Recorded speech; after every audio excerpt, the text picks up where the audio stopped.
I've been doing town halls and interviews in public with you for all these years since you got into the political arena, and I told this audience, never before have restrictions been so tight, obviously after the assassination attempt as well.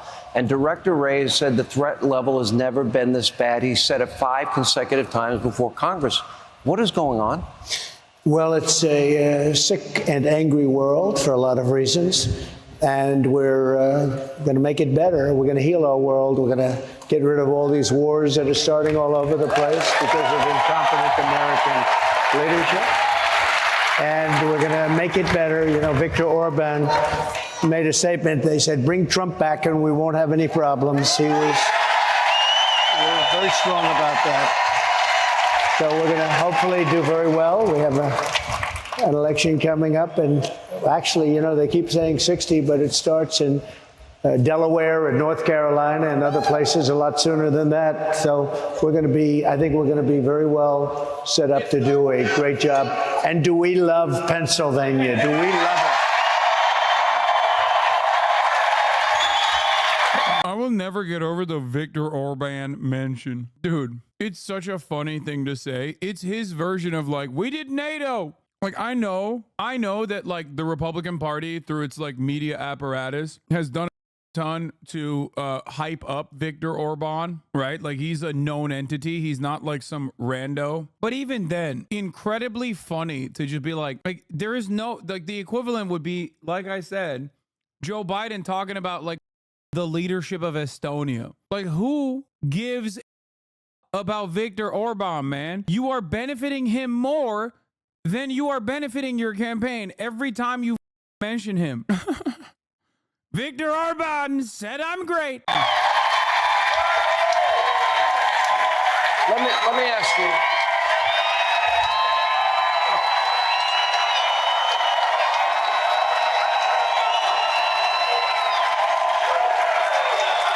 Mr. President, let me ask you this. Between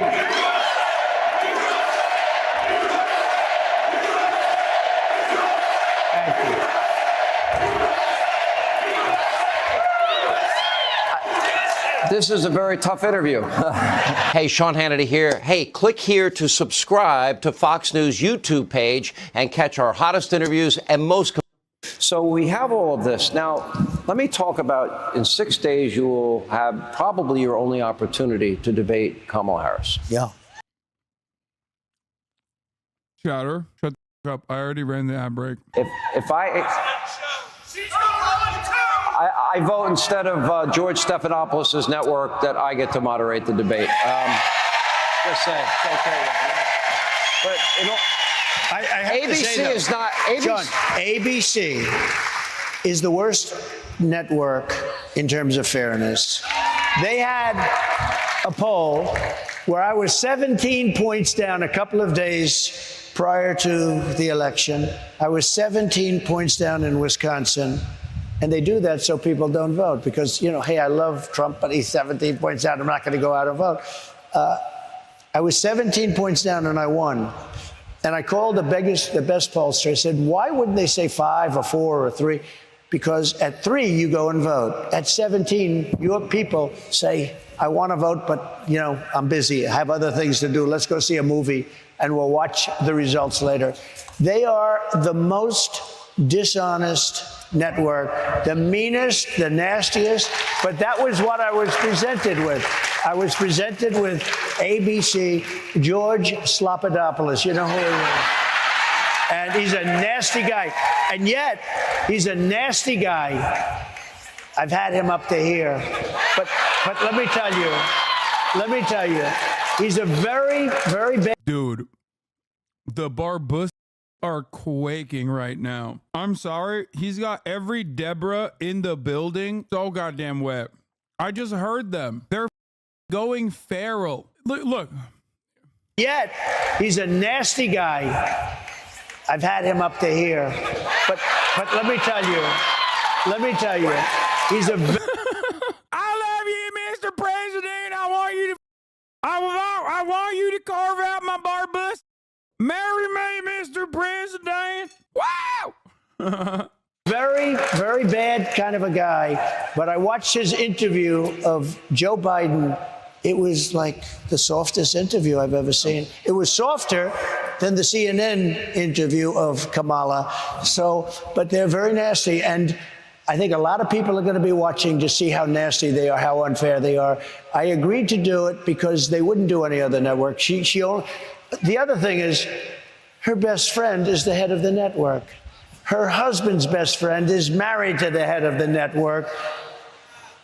And they're going to get the questions. I've already heard they're going to get the questions in advance. They even have Donna Brazile. Remember Donna Brazile? She gave Donna Brazile. She's the real beauty. Donna Brazile. She gave Hillary Clinton the questions. You remember that? And she works for ABC, and she's at the round table talking about the debate. So we're going to watch very closely, but you're not allowed to do it. We even have a clause in the contract. You can't give them the questions, but I'm not sure it's going to help her that much, though. I think you might give her the questions and give her the answers with the questions. I'm not sure it's going to help her. I don't know. All right, now, so unlike Kamala Harris, our time is actually up. However, we're going to let Dave McCormick ask the first question, and we're going to air that not tonight, but tomorrow night. He always does this, you know. I do. Our time's up, but you know what? Let's make two. Fighting inflation is one of our. Donald Trump, Kamala Harris has no idea what she's doing and will cause a depression. These sitcom ass laughs, bro. What am I hearing? Dog, what you are hearing is like real American voters. Okay, those are actual people who are going to go out and vote. What you're hearing are the American fascists. Okay, the suburban warriors, the people who are ride or die, deeply invested in the MAGA cause. YouTube comments. I mean, those are ironically the people who write the YouTube comments. Let us become unburdened by what's been by voting for Trump. Trump fans, Janet Johnson. Sorry, Harris not getting my vote. Can't afford your tax plans. Like, dude, there is 0% chance that you are going to be taxed a single penny more. You are a random username on YouTube. It's got to be a bot. Our administration's top economic priorities. Was it wrong to consider inflation transitory? I mean, these price spikes seem like they're going to be with us for a while. We have to address the fact that we got to deal with the fact that folks are paying for gas, paying for groceries, and need solutions to it. Will you commit to implementing a federal ban on fracking your first day in office, adding the United States to the list of countries who have banned this devastating practice? There's no question I'm in favor of banning fracking. And it's rough. Groceries, the cost of groceries has gone up. The cost of gas has gone up. Bro, I hate this because it's like the fracking the same as like coal miners, but we just moved on to fracking instead. Like in key states, there's like 20,000 jobs that actually pertain to fracking, but like a million people minimum who care about it. Like if it goes away, they'll die. And as this is all happening in the context of 2 years of a pandemic, it's one of the highest priorities actually for the president and for me. That is called Bidenomics. That is called Bidenomics, and we are very proud of Bidenomics. All right, we continue she's very proud of Bidenomics.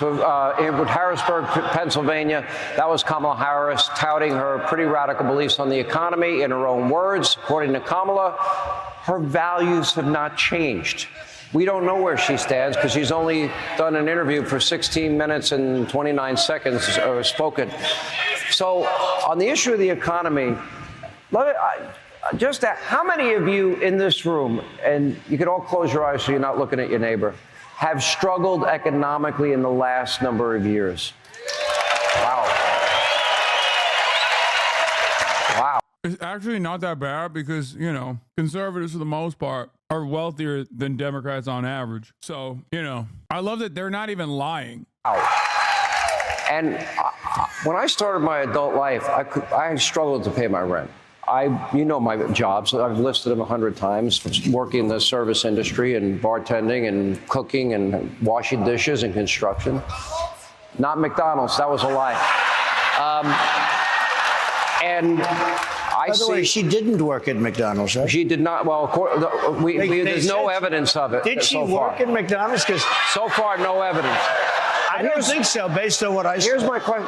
She wants to raise corporate taxes. She wants to raise small business taxes, capital gain taxes, estate taxes, the international corporate minimum tax, to the point where America won't be competitive anymore. And your tax cuts are about to. There's nothing funnier than having a room full of hogs, some of which unironically are broke, celebrate a billionaire whose first job was being the son of a multimillionaire real estate developer, go, oh my God, oh, hell yeah, brother, you're right, she's fake, she's a phony. It's like, bro, listen, she was a cop, not the best job, okay? Not a big fan. But the idea that like you are closer to Donald Trump in terms of like your lived experience, your class interest than Kamala Harris is so stupid. Oh my God. To expire in 2025. It'll What does be the this mean for biggest- the economy? What does it mean for everybody here struggling? So I gave you the biggest tax cuts in the history of our country. If you let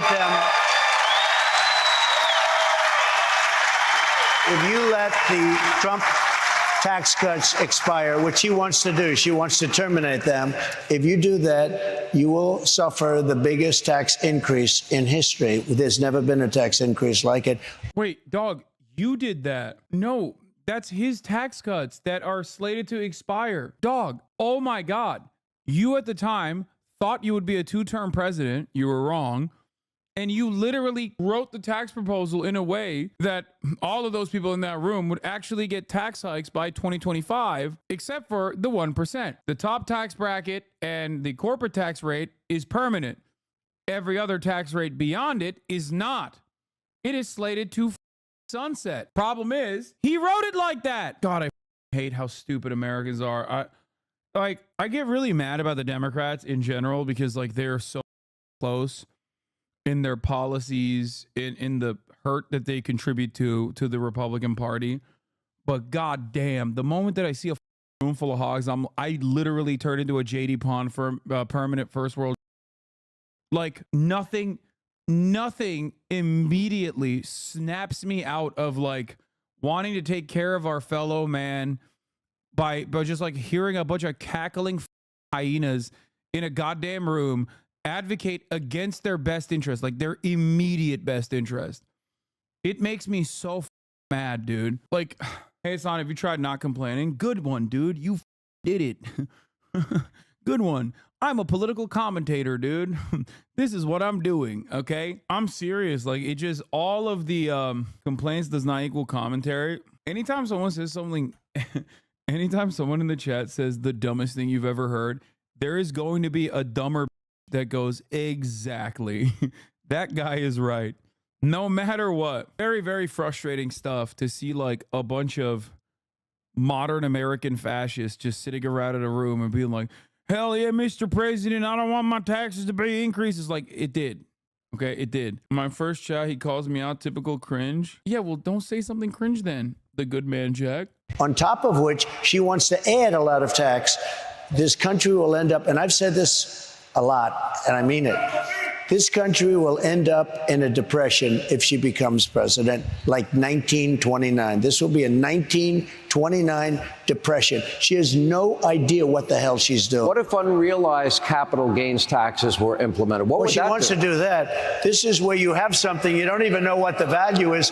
I tell you what, if that's going to happen, go out and open an appraisal company because you're going to make a fortune. That's about the only group that's going to make it, and accountants. It is the craziest idea. And remember this, very rich people and big international corporations, they don't have to stay in the United States. And they will be forced to leave for other countries. They can't afford to do a thing like that. They may have great wealth and no cash, and they're going to have to pay cash. Where are they going to get the cash? If they do that, the unrealized capital gain, it's been talked about for a few years by ultra-left Marxists only. Like her father's a Marxist. Her father's a Marxist teacher of economics. Can you believe this? But if that happened, this country, and I think forgetting about that particular, she's got a lot of things that are just as bad. If she gets in, I think we will have a depression, 1929 style depression. That's what I think will happen to our country.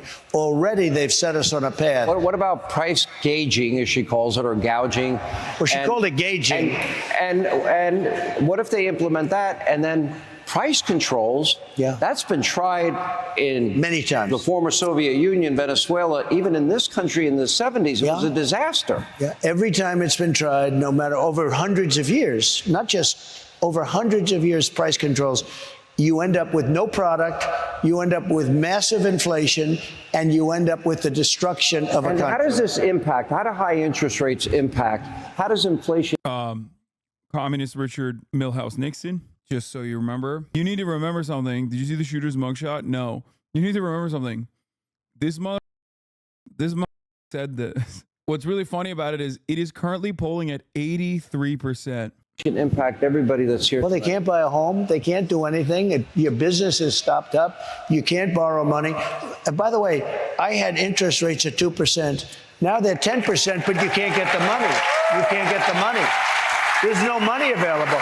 Like, dude, what are you saying, brother? I mean, like, half of these people are just clapping for no reason. Okay. Oh my God, the benefits of the interest rates. Like, I mean, I guess every American is in debt, so I guess interest rates do factor into their lives. It doesn't necessarily mean anything in terms of like how much more significant it will be for corporations in general. How do you respond to the claims that price control doesn't work? I don't know. I mean, just say it does.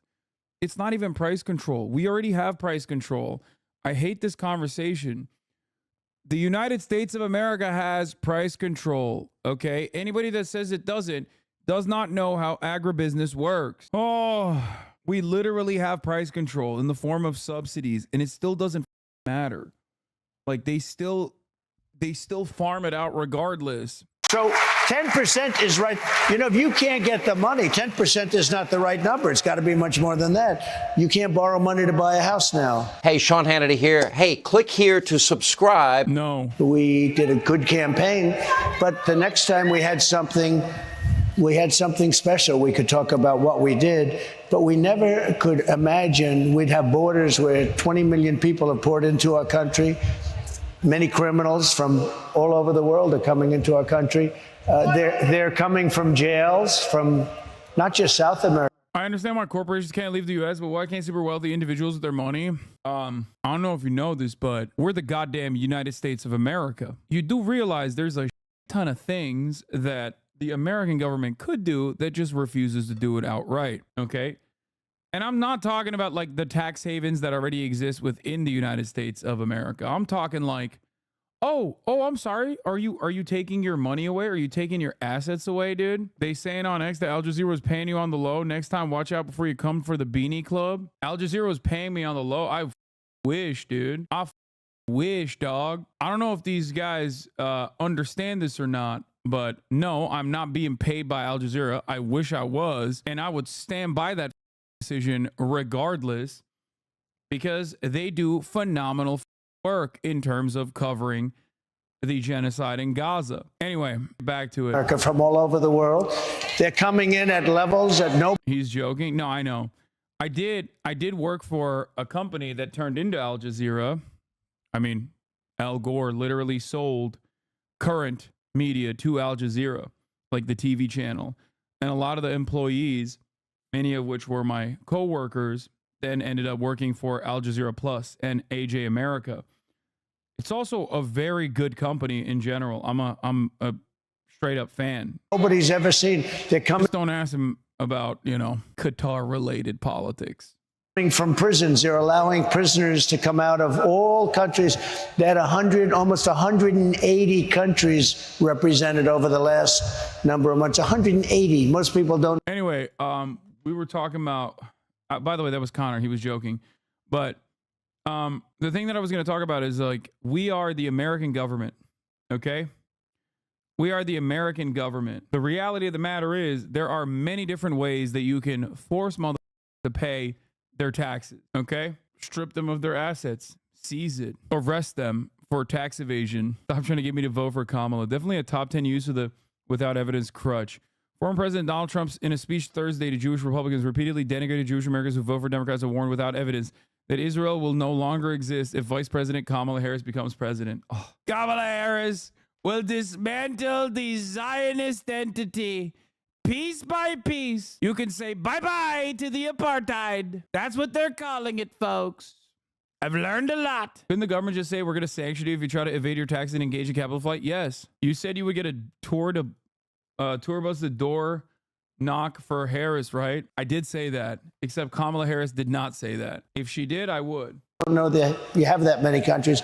They're emptying out their prisons and jails. They're emptying out their mental institutions and insane asylums. They're emptying out the sickest people, and they're emptying all into the United States.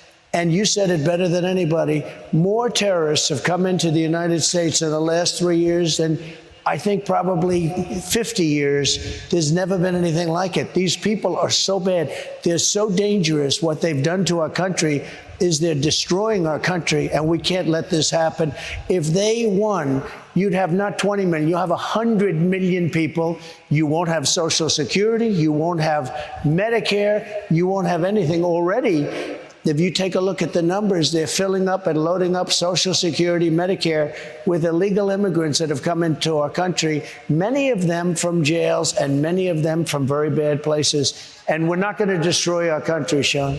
I'm going to play Kamala Harris and the comments that she has made about the border, because I think this is important. I want to play her in her own words about this. You're right. We have people, almost 11 million plus. We don't know how many gotaways there are. We have hundreds of known terrorists that have entered the country. We don't know what countries they've come from. We're allowing people in. They've come in from Iran, Syria, Egypt, Afghanistan, China, tens and tens of thousands, Russia, Venezuela. I don't think they're coming here because they want a better life, as maybe some other people are. And we know nothing about them. We haven't vetted them. I scroll the names often on this show of people that have been murdered, people that have been raped, people victims of violent crime. And this is all happening by unvetted Harris Biden illegal immigrants. What is well, I can play your tape. I'll play that maybe after your answer, but what is your reaction to you've spoken to some of the families of loved ones. I said at the beginning, I heard they were going to have open borders. They want open borders. She wants open borders. Now she's all of a sudden saying, oh, I think we'll close the borders. She was the border czar, whether you like it or not. But even if you don't want to use that term, she was in charge of the border. It's the worst border in the history of the world, not just here. There's never been a country that allowed 21 million people to come in over a 3-year period. There's never been. And 21 million people, many of whom are from prisons, many of whom are murderers and drug dealers and traffickers. And by the way, women traffickers. You know, women trafficking is the biggest, and they're traffickers in women. And they're coming in now, and they're putting them in our Social Security accounts, and they're putting them in our Medicare. And just one thing, if you take a look over the last week, I said this was going to happen, and it's happening. Because these people are tougher than our criminals. Our criminals are nice people by comparison. That's the only good thing. We're showing how nice our criminals are. What the fuck? They came from 22 people recently came from the Congo in Africa. Where do you come from? Prison. What did you do? It's showing how nice our prisoners are. It's showing how nice our criminals are. It's such a funny, dude. What are you saying, dude? Like he's.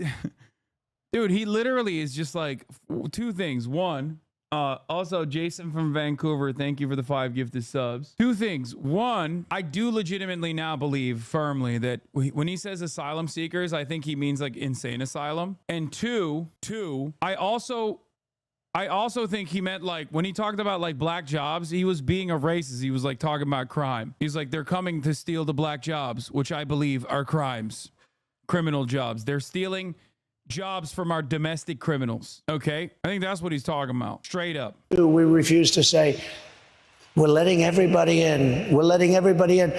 Take a look at Aurora in Colorado, where Venezuelans are taking over the whole town. They're taking over buildings, the whole town. And the sheriff, who can blame them? I mean, they have AK-47s. You saw it the other day. They're knocking down doors and occupying apartments of people.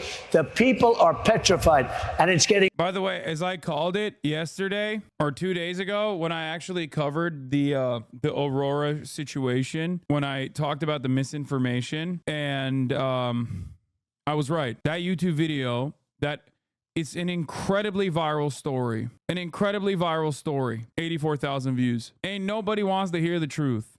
Okay? Remember when I told you, like, it's barely going to crack 100K? That's it. Nobody wants to hear what the correct situation is. They just want a narrative that corresponds to their biases. So the Venezuelan gangs taking over Colorado apartment buildings. Story appears to have been fabricated by a slumlord trying to wiggle out of a building court. With the help of a crisis PR agency specializing in cancel culture. Can't make this stuff up. Yeah, I mean, we covered this, yes. I covered this exact story that Rebecca Burns is posting from Westward. Four linked to Venezuelan gang arrested at Arapahoe County apartment. I don't know if you know this. 0 people said there are no gang members. Okay? Like, no one. You got a point. Wouldn't you agree that there's a spike in crime after mass immigration? Those two have to be connected. No, you crime is lower than it has been historically. You shut up. There's a spike in mass immigration and crime is lower than it's ever been. Oh, my grandma asked about the Venezuela story the other day. I was able to sift through all the misinfo she heard because of your coverage. Yep. That's why I do what I do. Can you chill out? No, man, I can't, because it's like dealing with flat earthers, dude. Okay, it's like dealing with flat earthers every single goddamn day, 8 hours a day. Getting worse and worse. You look at New York, Chicago, Los Angeles, and now you look at all over the place. You take a look at Iowa, Idaho, places that never... Colorado law firm reports Venezuelan gang is a stranglehold on apartments. Takeover began in 2023. It's weird because the criminal prosecution from the municipality came in 2020. I guess the criminal takeover came after. The court process extends all the way back to 2020, though. Are the Venezuelan migrants time travelers? Is that what they did? Do they have a time traveling gun? Never had the problem. They're pouring in 21 million people. That's bigger than New York. And we have to stop it. And we have to do the largest deportation in the history of...